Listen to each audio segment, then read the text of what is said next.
एक औरत ने अपनी छोटी बहन को अपने ही पति के ऊपर बैठे देखा। फिर भी उसने ऐसे दिखाया जैसे उसे कुछ पता ही नहीं।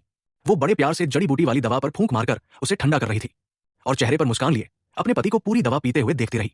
जैसे ही पति ने दवा खत्म की, औरत के चेहरे पर संतोष भरी मुस्कान आ गई, लेकिन पति को स्वाद थोड़ा अजीब लगा। तभी औरत ने शांति से कहा, यह दवा पेशाब उबालकर बनाई गई है। बस इतना सुनते ही पति उल्टियां करने लगा। असल में ये औरत कोई सीधी साधी नहीं थी। उसे पहले से पता था कि उसका पति रोज उसकी बहन के साथ स्टडी रूम में रहता है और खुद उसे छूना भी नहीं चाहता, क्योंकि वो अपनी साली के लिए खुद को बचा रहा था। दोनों को साथ मिलते देखने के बाद औरत ने सूप में बाचपन की दवा मिला दी, ताकि देख सके कि बहन का प्यार कितना सच्चा है। उन घिनौने लोगों से निपटने के बाद वो अपने नाम की फार्मेसी का हिसाब किताब देखने गई, लेकिन अंदर पहुंचते ही उसने देखा कि एक आदमी फर्श पर पड़ा है। उसे गोली लगी थी।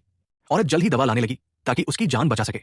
तभी वो आदमी उसका हाथ पकड़कर एक नोट पकड़ा गया और अगले ही पल उसकी जान चली गई। औरत ने नोट खोला, एक नजर डाली और तुरंत उसे अपने मुंह में डाल लिया ताकि खून की तेज गंध छिप जाए। उसने जल्दी जल्दी कई औषधियां भी खा ली। तभी दरवाजे पर काले चमड़े के जूतों की आवाज आई। जनरल अपने सैनिकों के साथ अंदर आया। सिपाहियों ने मृत शरीर की तलाशी ली और जनरल सीधे औरत के पास आया और पूछा, मरने से पहले उसने कुछ कहा था? औरत ने बिना डरे कहा, नहीं।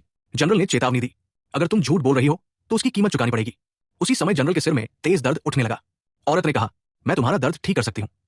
दोनों ऊपर गए और जैसे ही वो उसकी नाड़ी देखने लगी, जनरल ने उसे बाहों में खींच लिया और फिर वही सवाल दोहराया, तुम्हारा उस मर चुके आदमी से क्या रिश्ता था? औरत ने फिर कहा, मुझे कुछ नहीं पता। अचानक जनरल ने उसे जोर से चूम लिया। औरत ने तुरंत उसे थप्पड़ जड़ दिया, लेकिन जनरल फिर नजदीक आया, उसे गले लगाया और कहा, तुमने दवाइयां खाई होंगी, पर तुम्हारे शरीर से खून की गंध अभी भी आती है। अगर जिंदा रहना है तो सच बताओ।